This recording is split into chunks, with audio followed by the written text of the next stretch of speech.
Welcome to the first of three leagues that I will be participating in this year for fantasy football. This is an ESPN PPR draft, 10 team league, and I am picking eighth. That means that in the first round, we're going to be looking for Jahmyr Gibbs or Amon St. Brown to fall to us in this instance. But normally we would be looking for Puka Nakua or Amon St. Brown. It's just that the person before us took Brock Bowers, which is a very interesting pick in my opinion. I think he would probably fall to them again at the 15th pick. All right, we're on the board and Jahmyr Gibbs falls to us. This is after Malik Neighbors was taken at pick 7. Jahmyr Gibbs starting out on our roster is great. We're looking for maybe Amon St. Brown to fall to us next round, or Puka Nakua, or if they don't fall to us, I've got a surprise pick up my sleeve, Derrick Henry. I'm hoping to get him in as many leagues as possible after his very high finish, top 5 finish at running back position last year, and guys like Jonathan Taylor are still being priced above him, even though Jonathan Taylor has serious questions as to if his offense is even going to be good this year.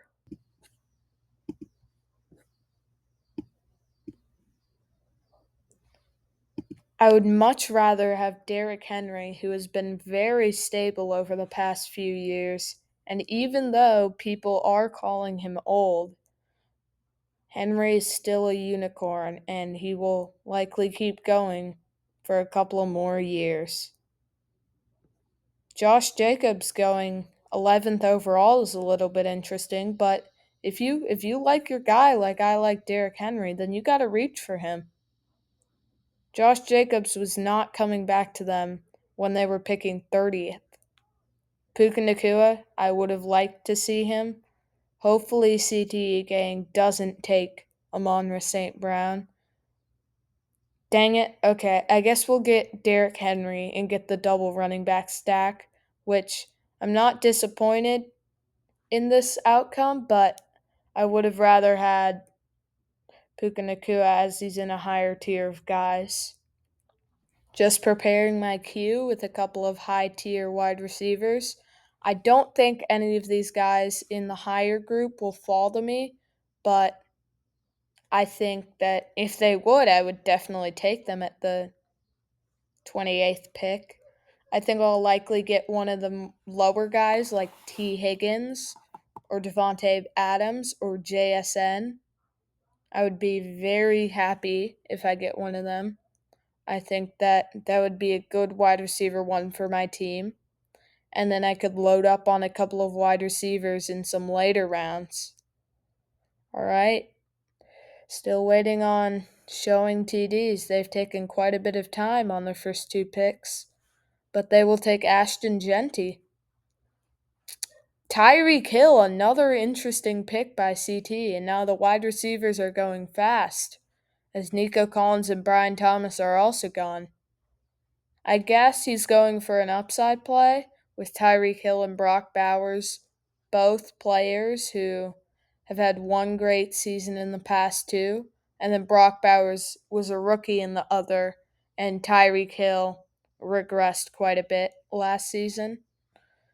AJ Brown going to Buns. Thomas's talented team also getting two running backs in Saquon Barkley and Devon Achane. Drake London is still on the board. I doubt he will fall to me, but we've got a couple other guys in our queue just in case. Trey McBride finally going 22nd overall.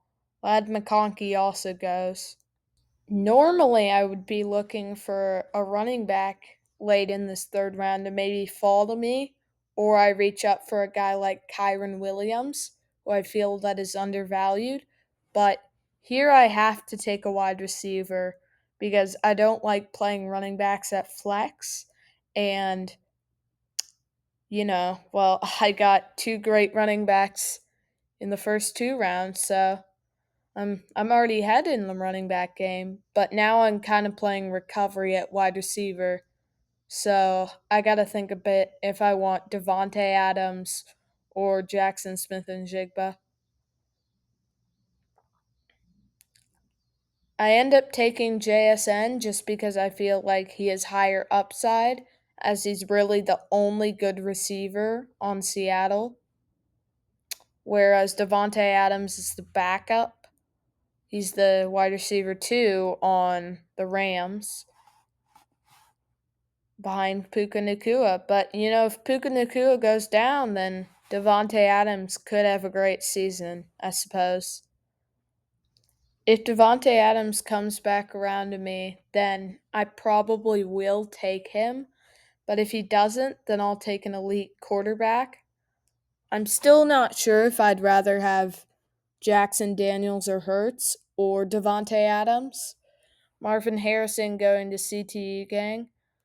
That's a pretty high pick for him, but I think you could get him on the backside, but you know, he's he was a high rated prospect coming in, so you can never overestimate him. I feel that Travion Henderson here in the fifth is a little bit overvalued. I'd rather have a guy like James Conner or Mike Evans, who has proven themselves quite a bit more, whereas Henderson is just a rookie, and there's so much hype that I think he's gotten quite a bit too expensive. Jalen Hurts goes off the board. We've still got a shot at both of the other two elite quarterbacks, which we probably will get unless Andy takes two quarterbacks, which he does not. Instead, he takes Terry McLaurin, who had 13 touchdowns last year, which means he could experience some regression, even if it's just a little bit to 6 or 8. That's still 42 or 56 fantasy points, which is a ton. Lamar Jackson goes right before our pick. I didn't expect we would get him. Here, I kind of want Jaden Daniels because I feel that even though Devonte Adams is good, Jaden Daniels is the last chance at an elite quarterback, which could be a bit of a problem if I don't get him. I still feel confident taking a later round guy. I would just rather have one of those top 4 or 5 guys who are safe and very consistent week to week. They're not league winners because they're so expensive, but they will consistently get you a lot of points day in and day out.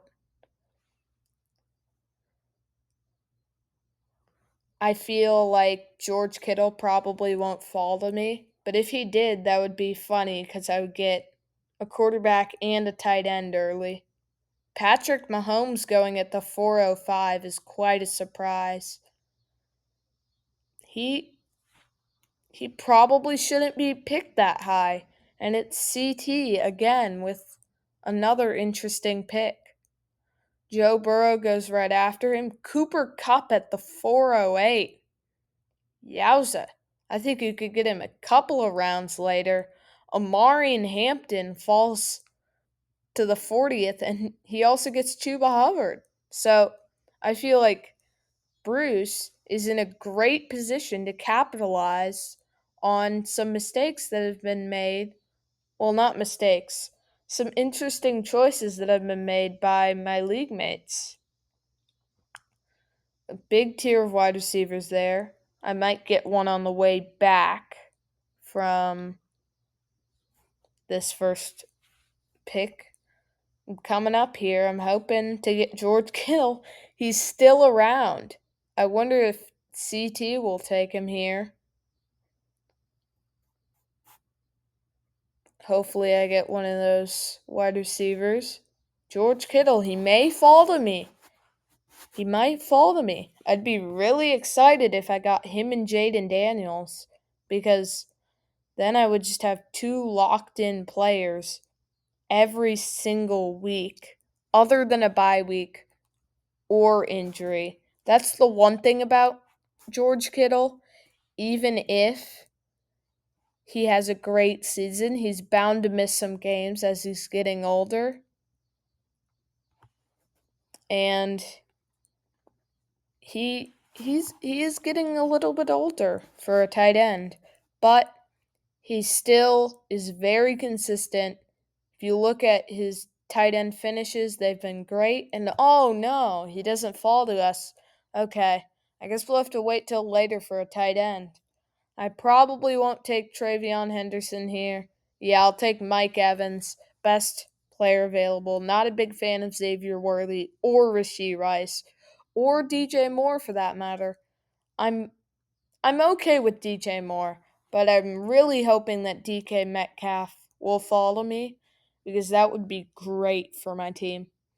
I think that DJ Moore, I would take him over guys like Cortland Sutton and some of the guys below him, but I'm just not a big fan of the Chicago offense, even though I am a little bit of a Bears fan. I just feel like their offense isn't that great, and I'm probably right about that. Brees Hall goes. Hopefully, I can squeeze out DK Metcalf. No, he goes. Hopefully, I can get DJ Moore. Yep, Xavier Worthy, a pick I'm not a big fan of, but DJ Moore will be my flex spot. So if I get another wide receiver here, like maybe Tedero McMillan, he probably won't fall. Jamison Williams or George Pickens, one of those guys, they probably won't fall, and I'll end up with one of the lower ranked guys or guys that I've lower ranked, like maybe Travis Hunter or Jalen Waddle or Jerry Judy up here. But it's a big tier of wide receivers, and some people might need running backs. Tedero McMillan already goes immediately after my pick. Rasheed Rice also gone. And as I said, DeAndre Swift, the last running back that's up there, has gone. And now we're at a big tier of wide receivers. And teams that don't really need wide receivers will be taking quarterbacks or tight ends. Baker Mayfield, another pick that I'm not a big fan of, in the fifth round. I get that he was the QB10 and the QB4 the past 2 years, but I'm just not a big fan. He had like 40 touchdowns last year after not having more than 29 touchdowns in a season in his career. Like, it's crazy. I'm not expecting, even if he's still in the low 30s, that would be great for him. But he's just not going to finish as a top 5 quarterback again unless he gets 40 touchdowns again, which would be unlikely. I'll put it this way, he has the same likeliness as some of the other guys who are ranked quite a bit below him of getting 40 touchdowns. I get that he's on a good offense, but so is Brock Purdy. And I'm happy I got Jaden Daniels because he has rushing upside, unlike like Baker Mayfield and Patrick Mahomes, who went just a couple of rounds after him. I wonder if the QB rush is kind of going to slow down. Not a lot of wide receivers are going here. I'd probably get Jamison Williams, Jerry Judy, or Calvin Ridley. If I could get two of those guys, that would be great. I doubt I will, but I'll probably pick up another running back if I get one of those guys. I think Jamison Williams is probably my favorite out of those guys, but if I could get those guys and still get a great running back as my running back 3, I would. I would do it any day of the week. However, in my next two picks, I feel that I will probably want a wide receiver and a running back to have a little more balance position to position before I maybe catch a fine falling tight end in the eighth or ninth round. It really depends on who I get. I'll take Jamison Williams here, and look for a guy like Isaiah Pacheco on the back end. I'm sad that Tony Pollard's gone. Would have liked to see him there. I now have two Lions on my team: Derrick Henry, Jaden Daniels, JSN, and Mike Evans. And last but not least, DJ Moore. He's going to be interesting, but I'm happy to have him on my team after he fell a little bit. Well, hopefully we get a running back while CTE gang is taking their time. Jameson Williams probably, in my opinion, he's very likely to have a breakout season this year. He could end up being 1A, 1B with Amon-Ra St. Brown. He is a high-end prospect. He finished as the wide receiver 18 last year, and he is being valued quite a bit below that. I was questioning even taking him over DJ Moore the round before. I decided to take DJ Moore, but I'm happy he came back to me at the 78th pick. The 78th pick. But our opponent's still taking quite a bit of time on their picks, but it looks like we will likely get some great players. Not a big fan of Ja'Cory Krosky-Merritt. He's probably going to continue rising. 120 is a decent value for him, but if he rose up into this next tier of running backs, that's where I decide, no, I don't want to take him. There's a big tier of tight ends here. I really like Tucker Kraft and Tyler Warren. I'll just take whichever one of those two guys doesn't go first. I really like them both, but I just feel like I'm going to get one of them and then a lower guy, and that's if guys like Evan Engram, David Njoku don't fall further into like the mid-ninth round or so, where I can pick them up as a steal. I've got a fairly good roster so far. CTE Gang's back on the clock, which means I'm right up next after them. We're still looking at, Devonta Smith, Jerry Jeudy, Chris Godwin, Jakobi Meyers all still being around. But I think if Isaiah Pacheco falls to me, I will take him. Calvin Ridley was the only wide receiver I would consider taking over Isaiah Pacheco, and I hope that CTE Gang does not take. And he doesn't. He takes Jerry Jeudy. 5 wide receivers now with only 2 running backs on that team. That's what I don't want to happen on my team. I really don't want 5 wide receivers and just 2 running backs. Even though I have 2 really good running backs, I'd rather just have Isaiah Pacheco. And looking at the guys below him, I'm not all that confident in any of them. I just feel that Isaiah Pacheco is just on a different level from them. Pacheco's competition is like Kareem Hunt, who he is clearly the starter over Kareem Hunt, and Kareem Hunt won't really give him much competition. But I'll probably take him in the next couple of seconds as my time runs out. And I'm hoping like a guy like Matthew Golden, Chris Olave, Jakobi Meyers could fall to me at maybe even my next pick. Then, once I have 3 running backs, that is the situation where I am completely fine once I get 3 running backs to get a 5th receiver. I just feel like I would rather have the security of another running back as they can get injured. They get injured a lot more than receivers. And I'm happy to have my quarterback, but I'm still looking for a tight end here. Would have liked to get George Kittle earlier, but instead I got Mike Evans. Nothing to complain about there. DJ Moore, JSN, good wide receiver crew. Kareem Hunt, yeah, he's 214. You can see people aren't even thinking about taking him anywhere near. Whoa, and then Brandon Aubrey goes off the board, as I was saying, anywhere near Isaiah Pacheco. Bo Nix also goes. Brandon Aubrey, that's an interesting level to pick your first kicker. Oh, defense goes off the board in the Texans defense. This is the point where it becomes less crazy, like the eighth and ninth round to take a defense and kicker, but I'm probably going to wait quite a bit longer.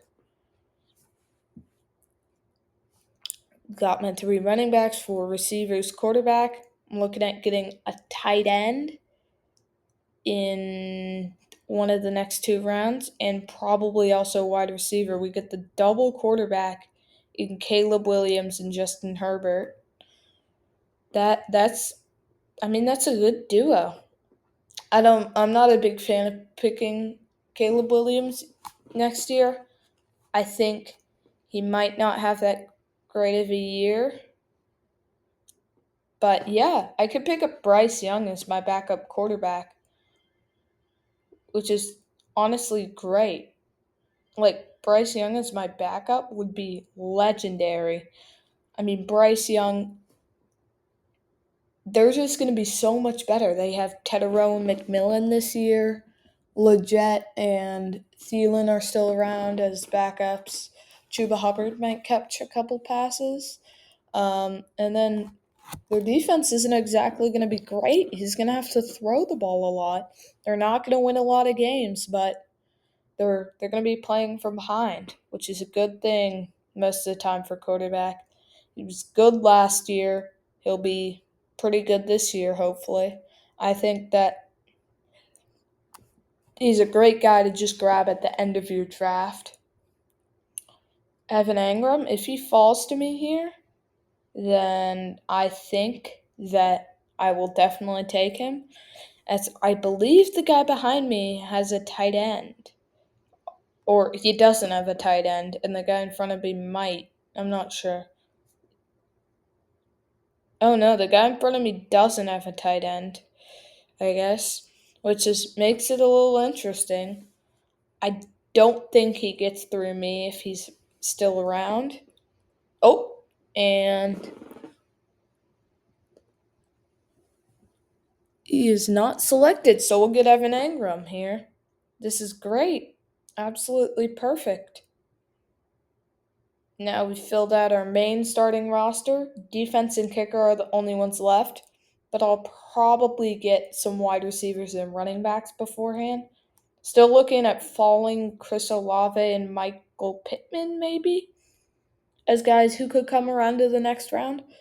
I'm not a big fan of Chris Olave, but he's going to be the wide receiver one on a pretty good offense. Sorry, not a pretty good offense. He's going to have a pretty good target share. And in the ninth or in the 10th round, I don't even know why I wouldn't pick him there. He's just such a value if he falls to that point. I like to play with a backup tight end no matter what. So, but I'll probably wait till the end of my draft and maybe get a guy who I feel like has upside. I'm not sure quite who that guy would be yet, but I think Evan Ingram's a safe pick. And I feel like if I get another guy to go behind him, then that would make my pick even stronger, honestly. But I don't know, this draft has just been kind of funny.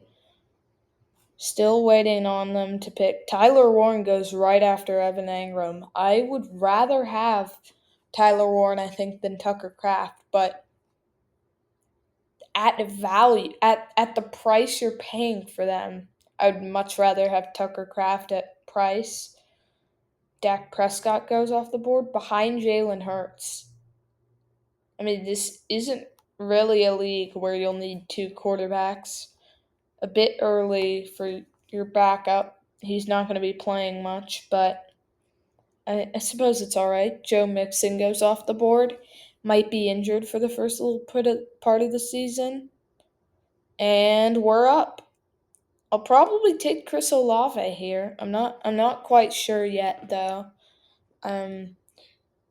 Caleb Johnson maybe? Yeah, Chris Olave. I think he could be good this year. He didn't have a great last year. He's kind of a bounce back candidate because a couple of years ago he was all the hype. He was a great player. He got picked in like the top couple of picks. Like he was like 20th or 30th. And Mika Ibuka is another guy I'm looking at. I'm not sure though if I really want to pick him this high. I don't think he'll fall to me on my next pick, but I'll take Chris Olave and hope Ibuka falls. I doubt he will though. Another tight end off the board. I wonder who that was. But I might end up with Evan Engram in quite a couple of drafts this year because I'm a bit higher on him than some of the other people I'll be drafting with. Tight ends. Now I'm going to finally look at who I could take as my backup. Tucker Kraft is still around. Oh, I knew who went earlier. It was the Bears' new tight end.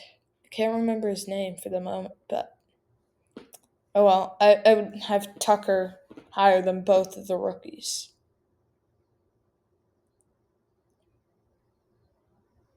If Tucker Kraft falls to me, I'm not sure if I'd take him or not.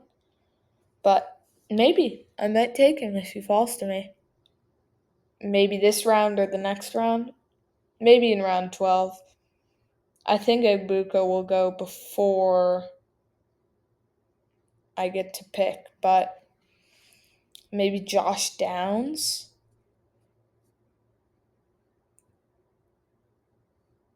Still need like a last running back. I like to get 4 running backs, 6 receiver, and then 2 tight end, 2 quarterback, and defense and kicker. I just feel like it's the highest upside, highest floor lineup. We're on a run of running backs. Ramondre Stevenson, Jalen Warren, and Javonte Williams, all going in that stretch. Austin Eckler's still on the board. Could be good if Brian Robinson Jr. gets traded, but I'm I don't really need him this high. I'd rather take a shot on a guy I feel like has really high upside.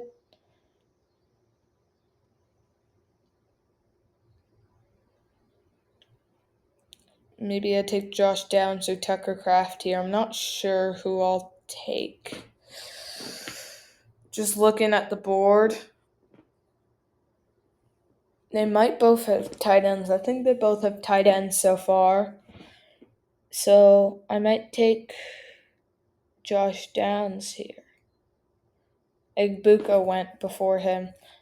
Looking back on this later, after the pick, I think I should have taken Ricky Pearsall, but they're both high upside plays. Josh Downs has risen about 40 spots. He was like my deep sleeper. Now he's just a regular sleeper.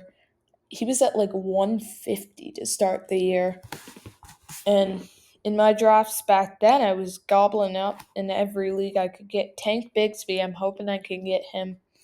Him or Jordan Mason, one of the two. Tank Bigsby is likely to be the starter in Jacksonville, which means he'll be commanding a lot of workload.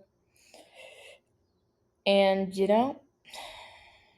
if he comes out as the lead back by quite a bit, then he could be very fantasy relevant. Maybe even a flex play later in the season. Oh, dang it. Tucker Kraft goes just before my pick. I think here I take Tank Bigsby. I don't think he would fall to me next round, but I could also take a defense kicker or someone else. Mason Taylor and Brenton Strange are 2 guys I'm looking at. Brenton Strange, he was great when Evan Engram was out last year, and Evan Engram, if you see on my roster, is on Denver now. Meanwhile, Mason Taylor is just a great rookie, and if it weren't for the other 2 rookies, he would have been ranked quite a bit higher. I could honestly pick him up later if he seems like he's doing good on the waivers. Here now I'm left with the choice between Austin Eckler and Tank Bigsby. I think the safe choice is Austin Eckler, but I think the high upside choice is Tank Bigsby or Jordan Mason. I think I'll take Bigsby here, but Jordan Mason is also a very viable option. I just think that Tank Bigsby is more likely to be the starter. He may not have as high of a fantasy workload, though. That's one thing. I think he could start out as a starter and is just so good that he gains more and more the workload. So that last year he had a couple of weeks where he put up like 20 fantasy points multiple times. Now we're looking for kickers like Bass, Dicker the Kicker, McLaughlin, and Jake Bates, Jason Sanders, just any of those guys. And then maybe also a defense. I can probably wait on my backup quarterback and tight end because I've a couple of guys that will probably go undrafted unless somebody takes a crazy reach on Bryce Young. Draft's moving along a little faster now that there's less options. Everyone has their guys kind of late in the draft that they want. Jake Bates goes off the board. Believe he's the second or third kicker after that early Brandon Aubrey pick that I won't forget for a while. But Matt Gaze and also he's kind of a late guy who I like, but I think Tyler Bass is my number one pick out of these kickers. That's Cameron Dicker and Chase McLaughlin. Moving along fast, and I'm about to be up again. Matt Gay is very extreme. He's higher on my rankings actually than he's pretty high up on my rankings. He's second or third. Matt Gay is right behind or he's right in front of Tyler Bass though, which means that if I want to be really extreme, I can go for Matt Gay, but I just feel like Tyler Bass maybe he's on a little bit of a better team, and I might move him above Matt Gay to third or second or somewhere around there. But I think that either of them works great. Matt Gay, you can obviously wait until quite a bit later, but you know, depends on draft. If I have a bunch of Rams players, then I'll probably take Tyler Bass. If I have a bunch of Bills players, I'll probably take Matt Gay just to spread it out a little bit. Or I can stack Tyler Bass with them, depending on how well the rest of my roster is spread out. But yeah, as I said, it depends on if you want to be extreme and go for Matt Gay that early, or if you want to be a little more mainstream and go for Tyler Bass.